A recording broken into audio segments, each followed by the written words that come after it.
Hi everyone, this is Pamela from Enobites, and this segment is about comparing and contrasting Pinot Noir clones. I'm sure many of you are probably asking, why would we care? Well, there really is a difference in profiles when it comes to Pinot Noir clones, and this will really, if you really understand the profiles of the different clones, this will help you to select the Pinot Noirs that you best enjoy. In regards to the different clones and other varietals, I mean, for example, Cabernet, you may only have up to 12 different types of clones, whereas Pinot Noir can reach anywhere from between 200 and I've heard even up to 1,000. I'm not sure if I really agree with that number, but even when you think about, the 200, I mean, that's a lot of different types of clones and a lot of different types of styles of Pinot Noir. So understanding the types of clones, what you really like, will really help you decide on the kind of wine that you like in regards to Pinot Noir. So Mark and I just got back from picking grapes from the Chehalem Mountains AVA on the outskirts of Newburgh, and we visited a place called Nicholas Estates Vineyard. We were invited by Nick and Sheila Nicholas from Anamcara, and they have a 33 acre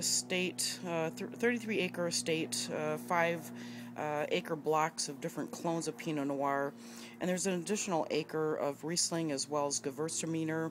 And the original vineyard was planted back in 2001, and they have many different types of clones, which include not only the Pommard, also the 114, the 115, the 667, and the 777. And these are the most typical, what you'll normally find in most of the wines that you'll taste. But what we have here is the Pommard on the left. Second one is the 115, the 667, and the 777. Over here, back to the Pommard, the origin is a clone from the UC Davis 4, which is brought to Oregon by David Lett and Charles Curry. And the characteristics are sometimes known to have a very meaty and gamey edge, and I mean this in a good way, not a bad way. It's a very structured, very, very well-made clone. The second one here is a 115, and matter of fact, all of these are actually originated from Burgundy, the Côte d'Or, and this one here has small to average size clusters. It's a very early ripening, and the character really produces a well-structured wine with really good aromas and flavor characteristics. Texture is also really good, which seems to provide a style that is what I call luscious and sexy. It's very elegant and very age-worthy. The third one here is a clone 667, which is very compact and structured when it comes to the clusters. It's a very beautiful and very strong colored and elegant.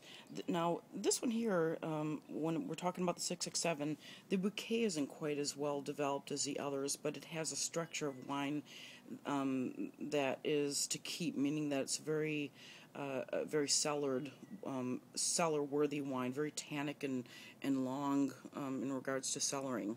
The very last one here is the 777, very small and compact when it comes to the clusters.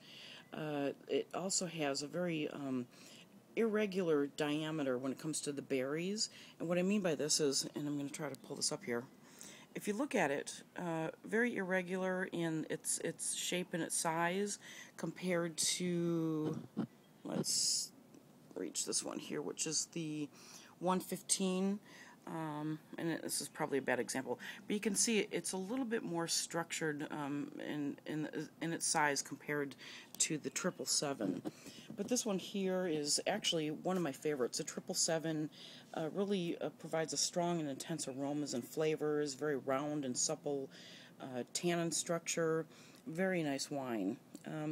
So what you've learned from here is that you really need to go out and taste different clones, pick up a bottle, look at the mixture in regards to the clones. For the most part, they will be a mixture of different types of clones. It won't be just a 115. I mean, there are some wines out there that will specify just one particular clone, but most of them are a mix. But you'll look at the label, you'll notice that most of them are higher percentage in one clone over the other, and you'll essentially figure out what it is that you really enjoy the most, and that way you'll be able to figure out which Pinot Noir is your favorite. Enobites out.